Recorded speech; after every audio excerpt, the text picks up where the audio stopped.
Well, I have to say, I'm really delighted to get the opportunity to speak at a TED event like this. And I came over here as a backpacker 10 years ago. I didn't think I'd actually be standing up here and speaking to an audience of this caliber. Taking control is really all about being in charge of where you want your business to go. Look, before I start, you probably noticed I've got an Irish accent, right? Yeah, and sometimes it can be an advantage or a disadvantage. And just recently, the Irish accent was voted the sexiest accent in the world. So you've got an option. You can either understand me or think that I sound sexy. All right? Now, also, I'm very aware that the room is full of established business owners and savvy entrepreneurs, and I'm up here trying to speak of a business startup. But what I really want to emphasize is that when we're talking about business startup, it's all about taking an idea that we have and trying to make it to manifest into something real. So, and I've got a little methodology that I'd like to share with you on taking the manifestation of an idea and making it real. And there's three key areas to that methodology that I'd like to share with you, and it's vision, skills, and structure. So, and it can be really employed into any area or any personal endeavor. It just doesn't have to be business startup. So the first up is vision. To have a long-term, clear view of where you want to take your business. And three areas that I'd like to share with regards to vision are viability plus accountability equals sustainability. And if you can ask certain questions around those three, that little formula, you can come up with a really clear vision. For example, the viability is all about, is the product marketable? Can we sell it? Is it worth taking to market? Are customers going to buy it? And you probably need a bit of market research to find that out. And in my first business, the Taste Ireland business, my market research was very crude. And it involved raffling one of the packet of potato crisps that I imported over in a pub in Western Sydney at a football raffle. And I actually raffled it for $25. So I said to myself, I wasn't very good at maths, but I said to myself, if I can sell these for $25. You know, the Arabs get the oil and the Irish get the potatoes, so you have to make good with what you got. So anyway, so after that, I decided to bring over one pallet of these potato crisps, and I stored them in my bedroom, and I delivered them to Irish pubs at night. And that was my market research, and that was my thinking behind, is this business going to be viable? So the next point is accountability. And a good example of a large company that has changed their whole vision of the company is Gloria Jeans, who've actually realigned their vision in terms of accountability. They now have aligned themselves or partnered themselves with a company called Rainforest Alliance, which they vet out the way coffee should be produced in a sustainable way. And so not only is that an advantage for Gloria Jeans to market themselves now as a socially responsible company, but it also impacts their bottom line in a positive way, in that they don't have to use coffee brokers, which can take up to 15% commissions. So they have realigned their whole vision, their company vision, in terms of accountability. And the last point on that is sustainability. I mean, in a commercial venture, basically, is the business going to be profitable? To do the sums and work it out, when is it going to be profitable and how soon can it be profitable? Yeah. And just a little side note on that, I mean, action precedes clarity. So often we can sit down in our ivory towers thinking about these wonderful ideas that we'd like to come up with, but nothing happens, and we suffer from procrastination or perfectionism, and really get bogged down. And I think it's an idea to get the ball moving, to try and take some sort of action towards the end result.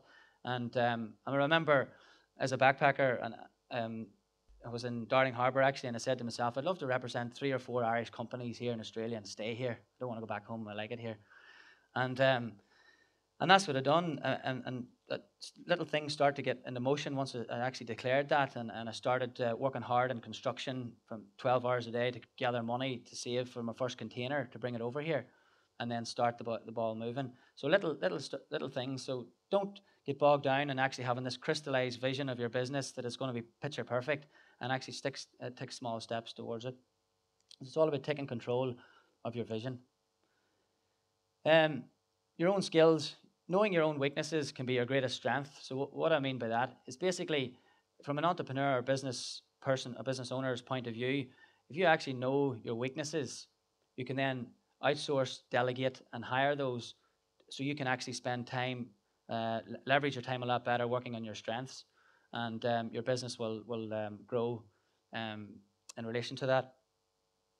And one example of where this happened to me early on was that I was doing everything in the business. As the sole owner of the business, I was trying to manage everything, and I'm sure a lot of people in the room can be familiar with that you have to multitask and be a generalist and so forth. And I wasn't a control freak or anything, but it was just that I didn't have the money. I was bootstrapping at the time to actually try and grow this business up to something of value.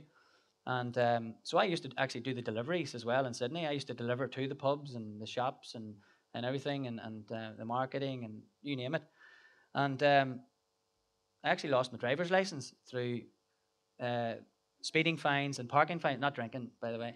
I'm a reformed Irishman. So the through parking fines and speeding tickets, I lost my driver's license. So I was forced to say to myself, right, well, how's this business going to run now? And I had no option but to actually hire a casual delivery person and outsource the delivery to couriers. And, thank God for the RTA that actually they lost my license. So the business is growing from that point. And now I'm proud to say that I don't do any deliveries, and it's all outsourced to courier companies. And that's really made a huge difference. What I will say on skills and strengths also, I think as a business owners and entrepreneurs, you really have to think about developing yourself as a leader, more so than just have a set of skills that are transferable or learned. And a recent book that I read was Jim Morrison's 5 Insights to an Enduring Leader. And he talks about the 5 insights being things like courage and comfort with complexity and change, and passion and timing, and perspective and self-awareness. And these are the things that I think as a business owner you really need to think about, is developing yourself more as a leader than just having these transferable skills that can easily be replaced or duplicated. So it's all about taking control of your skill sets. Structure. There are different aspects to structure in business. From how you're going to set the business up. Is it going to be a partnership? Is it going to be a sole trader? And also, or is it going to be a trust, for example? And also in structures, we can talk about things like the business model. Is it going to be wholesale, retail, e-commerce, B2B, B2C, or a combination of all these things? And one thing in structure is a big thing in structure is the actual systems of your business and your processes of your business. And when I first heard of systems, I was going, what's that? I didn't know what a system was. Is it something to do with IT or something? And but now after reading Michael Gruber's book on the E-Myth, it really gave me a better awareness and understanding of how good systems can be, and how they can really leverage your business and to grow it to another level. And it can really give you the power then to work more on your business than in your business when you've got these things that are working. So everything from could be as simple as daily agenda, or a weekly meeting, or a monthly performance review, or whatever, or an operations manual, for example, that can really add systems to your business. But what I'd really like to highlight in terms of structure from a startup perspective is the 4 points of commercialization. And the first one